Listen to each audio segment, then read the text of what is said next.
కృష్ణా జిల్లా పెడలలో ఓటు వేసేందుకు ఓటర్లు భారీగా బారులు తీరి ఉన్నారు. దీనికి సంబంధించి మరింత సమాచారం మా ప్రతినిధి శ్రీనివాసరావు అక్కడి నుంచి ప్రత్యక్ష ప్రసారం అందిస్తారు. కృష్ణా జిల్లాలో ఉదయం నుంచి కూడా పోలింగ్ మందకొడిగా సాగుతుంది. ప్రస్తుతం మన దృశ్యాల్లో చూసుకున్నట్లయితే పెడన కాన్స్టిట్యున్సీ పెడన పట్టణంలోని ఎంపీపీ స్కూల్లో ఏర్పాటు చేసిన పోలింగ్ కేంద్రంలో ఉన్నాం. ఉదయం నుంచి కూడా దాదాపు పోలింగు ఇదే పరిస్థితిలో అయితే నెలకొంది. వేసవి కావడంతో అధికారులు సరైన ఏర్పాట్లు చేయకపోవడంతో ఓటర్లు ఓటు వేసేందుకు తీవ్ర ఇబ్బందులు పడుతున్న దుస్థితి అయితే నెలకొంది.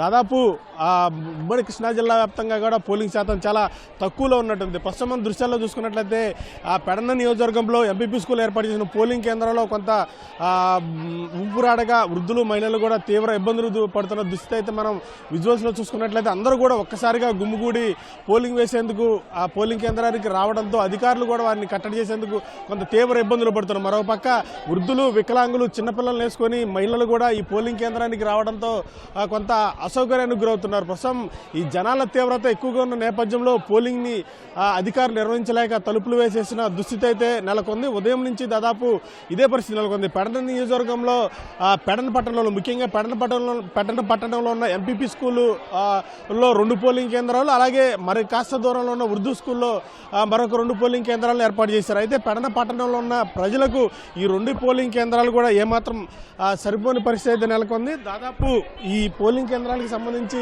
మహిళలు వృద్ధులు వికలాంగులు కూడా తీవ్ర ఇబ్బందులు పడుతున్నారు. ప్రస్తుతం మన దృశ్యాల్లో చూసుకున్నట్లయితే పోలింగ్ అనేది చేయలేక దాదాపు తలుపులు మూసేసిన దుస్థితి అయితే నెలకొంది. ప్రస్తుతం మన దృశ్యాల్లో చూసుకున్నట్లయితే మహిళలు కూడా తీవ్ర ఇబ్బందులు పడుతున్నారు. ఈ తలుపులు మూసేసి దాదాపు ఎంతసేపు అవుతుందమ్మా మీరు వచ్చి? వచ్చిన వాళ్ళు వచ్చేస్తున్నారు అటు నుంచి. నేను 1 గంటకు వచ్చామండి, ఇంకా 4:30 అయింది. ఇంకా ఇంతమంది ఇంటికి వెళ్ళలేదు ఓటు వేసి. అదే మరి ఏం చేయాలి మేము? ఈ పక్కన ఏం లేదు అసలు. అక్కడ మెయింటైన్ ఏది? ఎక్కడి నుంచి లైన్ ఇప్పుడు మధ్యలో వచ్చినాడు, మధ్యలో వెళ్ళిపోతున్నారు. లైన్ మెయింటెనెన్స్ సరిగ్గా లేదండి ఇక్కడ. అసలు మెయింటెనెన్స్ అసలు ఏం బాగోలేదు. 2ంటికి వచ్చిన వాళ్ళు ఇప్పుడు కూడా లోపలికి వెళ్ళలేదు. మధ్యలో నుండి వస్తున్నారు, వెళ్ళిపోతున్నారు. ఎంతసేపు నుంచి ఉంటాం? మేము మాత్రం 2ంటికి వచ్చాం. అక్కడ నుంచి వాళ్ళు రావడానికి ఈ టైం అయింది ఇక్కడికి. ఇంకా మేమేం చేస్తాము? మెయింటెనెన్స్ చేస్తున్నారంటే ఏంటి చేసేది? ఇదేనా? మొత్తం ఎన్నింటికి వచ్చారండి? 2ంటికి వచ్చాం. 2ంటికి వచ్చాం. ఇక్కడికి వచ్చేదానికి ఈ టైం అయింది.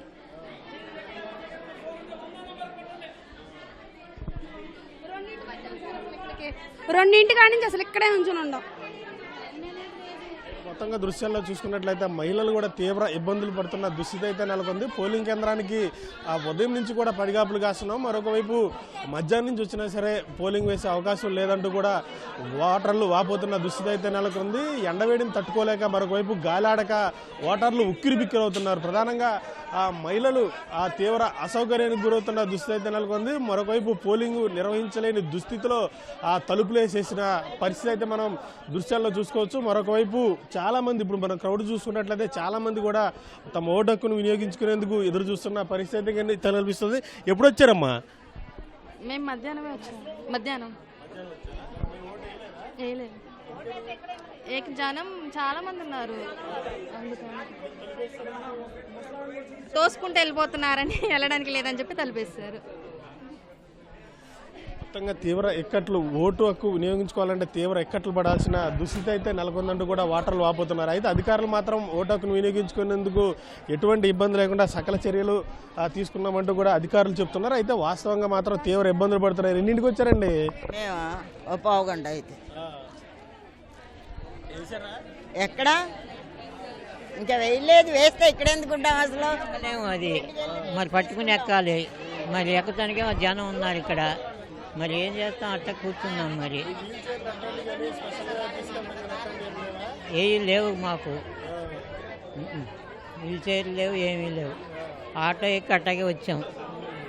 ఈ మెట్లేమో ఎక్కలేక కూర్చున్నాం. ఆ జనం పైన ఉన్నారు. మరి ఏం చేస్తాం? అది ఆ జనం తగ్గితే మమ్మల్ని వెళ్ళెత్తారు.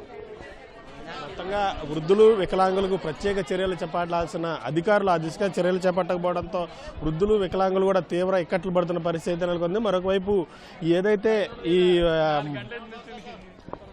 ఏదైతే వేసారా? ఎప్పుడు వచ్చారు? మేమా పౌద కోటికి వచ్చాం. 1 గంట కానీ ఇక్కడే ఉన్నారా? 1 గంట ఇక్కడే ఉన్నాం, ఇట్లాగే ఉన్నాం. మళ్ళీ పని కొంచెం ముందుకు కూడా వెళ్ళటల్లా, అప్పటి నుంచి ఇలాగే ఉన్నాం. ఏంటి అసలు ఏదన్నా లోపమా ఏంటంట? మేము 12 గంటలు వచ్చామండి. ఎక్కడండి 11 గంటలు సరిగ్గా అసలు ఈవీఎంలు సరిగ్గా పని చేయట్లేదు. 4-5 గంటలు నుంచోవాలండి, ఎలా నుంచుంటారు? ఇప్పుడు హోటల్ వేయాలనే కదా మేము వచ్చింది. 5-6 గంటల పైన నుంచుంటే ఎలా నుంచుంటారు? దీంట్లో షుగర్ వాళ్ళు ఉంటారు, బీపీ వాళ్ళు ఉంటారు. ఎలా ఈవీఎంలు సరిగ్గా ఏం పని చేయట్లేదు అండి. లో బీపీ ఆయన పాపం వచ్చేసారు చూడు, సరిగ్గా లేదు అసలు. ఇక్కడ మెయింటెనెన్స్ కూడా సరిగ్గా లేదు. ఇక్కడ ఏంటి కంట్రోల్ చేసే వాళ్ళు ఎవరు లేరు సార్. అసలు శాంతం మరీ ఘోరంగా ఉంది ఇక్కడ.